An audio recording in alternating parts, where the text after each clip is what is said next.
আজকের এই easy snack বা ব্রেকফাস্ট রেসিপিটা করার জন্য প্রথমে আমি একটা কড়াই গরম করেছি। এর মধ্যে আমি দিয়ে দিলাম 1 কাপ জল।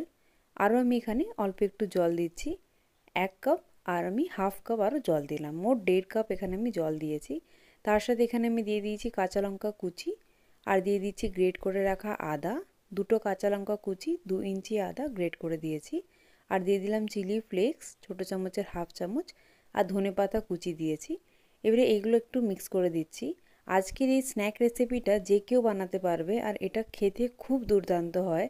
আর খুব চটপটে যদি একদম হাতে সময় না থাকে, তাহলে এইরকম একটা স্ন্যাক্স রেসিপি আপনারা টিফিনেও করে বাচ্চাদের দিতে পারেন। দেখুন এবার এটা ভালো করে যখন ফুটে উঠেছে, তখন এখানে আমি দিয়ে দিয়েছি বড় চামচের 1 চামচ চালের গুঁড়ো। এখানে চালের গুঁড়োটা দিয়েছি যাতে কি এই যে আজকে স্ন্যাক রেসিপিটা আমি করছি, এটা খুব মুচমুচে হবে, একদম ক্রিস্পি একটা রেসিপি তৈরি হবে। আর এই রকম একটা স্ন্যাক এই রকম শীতের দিনে খেতে খুবই ভালো লাগে। এই চালের গুঁড়োটা দেওয়ার পর খুব ভালো করে মিক্স করে দিতে হবে। তারপর এখানে আমি দিয়ে দিয়েছি হাফ কাপ সুজি। সুজিটা দেওয়ার পর এটা একটু ভালো করে মিক্স করছি। তারপর এখানে আমি দিয়ে দিলাম স্বাদ মতো নুন। নুন দেওয়ার পর এটা খুব ভালো করে মিক্স করে দিতে হবে। মিক্স করার সময় গ্যাসের ফ্লেমটা একদম লো করে রাখতে হবে। আমি এখানে একদম লো করেই এই পুরো প্রসেসটা করছি। দেখুন এটা খুব ভালো করে যখন মিক্স হয়ে গেছে, তারপর এর মধ্যে আমি দিয়ে দিচ্ছি ছোটো চামচের 1 চামচ ঘি। ঘিটা দেওয়ার পর আবারও একটু ভালো করে মিক্স করে দিতে হবে। ঘিটা দেওয়ার জন্যে এখানে খুব তাড়াতাড়ি করে এই যে পুরো সুজির যে আমি একটা পেস্ট তৈরি করেছি, এই পেস্টটা খুব সুন্দরভাবে দেখুন উঠে আসছে। দেখুন খুব ভালোভাবে এটা উঠে আসছে।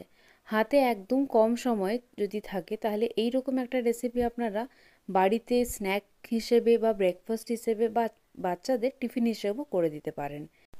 এবার আমি এখানে 2টো আলু সেদ্ধ করে নিয়েছিলাম, সেই আলুটা এখানে আমি গ্রেট করে নিয়েছি। আলুটা যদি গ্রেট করে দেওয়া হয়, তাহলে খুব তাড়াতাড়ি করে আলুটা মিক্স হয়ে যাবে, মানে কোনো আলুর মধ্যে লাম্পস থাকবে না, যাতে কি এটাকে মিক্স করতেও কোনো অসুবিধা হবে না। দেখুন এটা আমি খুব ভালো করে মিশিয়ে নিচ্ছি। আর এখানে কোনো ইনগ্রিডিয়েন্টস দরকার নেই, খুব অল্প সময়ের মধ্যে খুব কম ইনগ্রিডিয়েন্টসে এরকম একটা খুব চটজলদি একটা স্ন্যাক রেসিপি আপনারা বাড়িতে বানিয়ে নিতে পারেন। এটা আপনারা ব্রেকফাস্টও বানাতে পারেন, কিংবা বিকেলের স্ন্যাক্সে বা বাচ্চাদের টিফিনেও এটা আপনারা করে দিতে পারেন।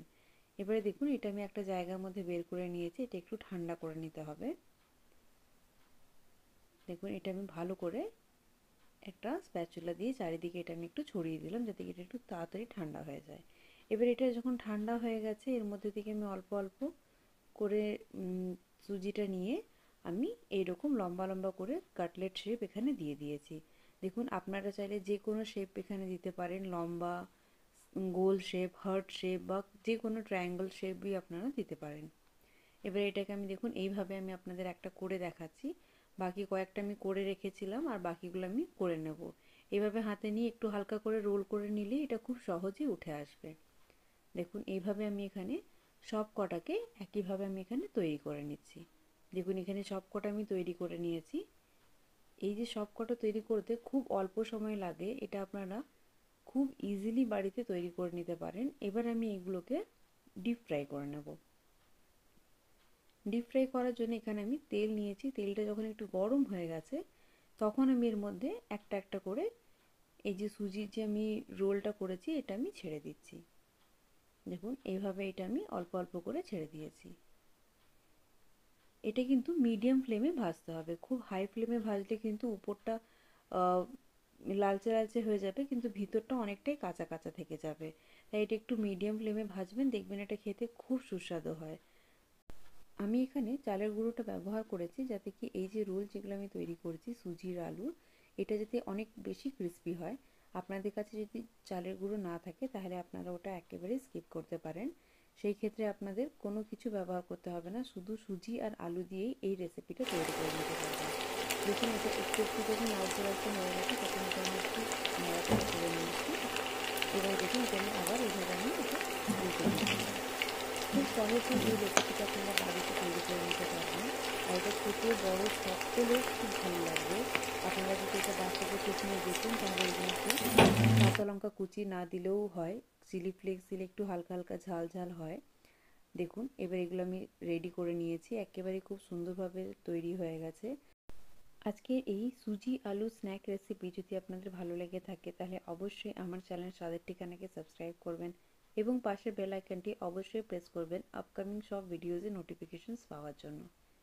দেখুন এটা আমি এইভাবে সব কটা তুলে নিয়েছি, আরও বাকি যে কটা আছে সেগুলোকে আমি একইভাবে ভেজে নেব। দেখুন এখানে আমি তুলে নিয়েছি। এবারে বাকি যে কটা ছিল সেগুলোকেও আমি এখানে তেলের মধ্যে দিয়ে দিচ্ছি। এগুলোকে একটু ভালো করে লালচে লালচে করে ভেজে নিতে হবে। এখানে দেখুন আমি সব কটা এইভাবে তুলে নিয়েছি। এটা আপনারা সস বা যে কোনো মেয়োনিজের ডিপস দিয়ে এটা আপনারা